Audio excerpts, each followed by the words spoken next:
शेतकरी मित्रांनो नमस्कार. समोर जे झाड दिसते ते डाळिंबाचं झाड आहे आणि या डाळिंबाचं जर वैशिष्ट्य तुम्ही बघितलं तर या झाडाला खाली फक्त एक खोड आहे, म्हणजे सिंगल स्टेमवर हे झाड वाढलं आहे एका खोडावरती.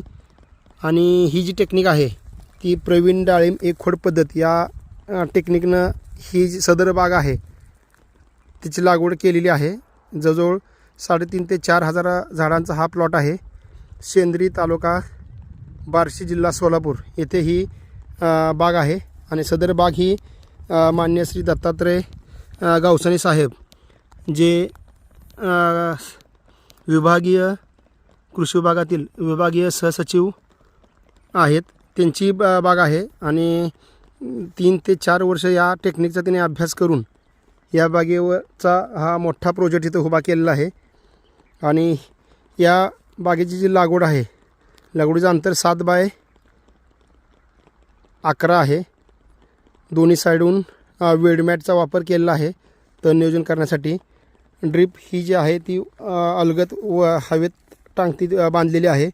आणि जे पाणी पडते ते कोणत्या झाडाच्या बुडात पाणी न पडता 2 झाडाच्या मध्ये 2 ड्रिपर अशा पद्धतीने इथं या बागेत पाण्याचं नियोजन आहे, जेणेकरून जास्त पाण्यामुळे जे होणारे प्रॉब्लेम डाळिंब पिकात आहेत ते होत नाहीत. आणि डाळिंब पिकात एक खोड पद्धतीनं लागवड केल्यामुळं झाड सुटसुटीत होतं. झाडाच्या प्रत्येक खोडावर प्रत्येक पानावर सूर्यप्रकाश मिळतो, हवा भरपूर मिळते. त्याचबरोबर ज्यावेळेस आपण स्प्रे घेतो त्यावेळेस प्रत्येक स्प्रेचं खूप चांगलं कव्हरेज आपल्याला इथं मिळते. त्यामुळं होणारे रोगराई असेल किंवा औषधा रिझल्ट खूप चांगल्या पद्धतीनं येतो आणि आपण रोगराई चांगल्या पद्धतीनं कंट्रोल करू शकतो. आणि सगळ्यात महत्त्वाचं म्हणजे ऊन भरपूर आणि हवा मिळत असल्यामुळे यात रोगराई खूप कमी राहते. आणि 7 बाय 11 अंतर असल्यामुळे झाडाची संख्या पण खूप जास्त बसते. आणि सगळ्यात महत्त्वाचं एकच खोड असल्यामुळे आणि ज्या फांद्या आहेत त्या खोडाच्या जवळजवळ राहतात सगळ्या. म्हणजे तुमची जी येणारी फळं आहेत ती मेन खोडाच्या जवळ राहतात. त्यामुळं साईज जी आहे ती खूप चांगली, म्हणजे खालचं झाड खालच्या साईडचं फळ आणि वरच्या शेंड्याकडचं फळ दोन्हीचा आकार ऑलमोस्ट सारखा राहतो.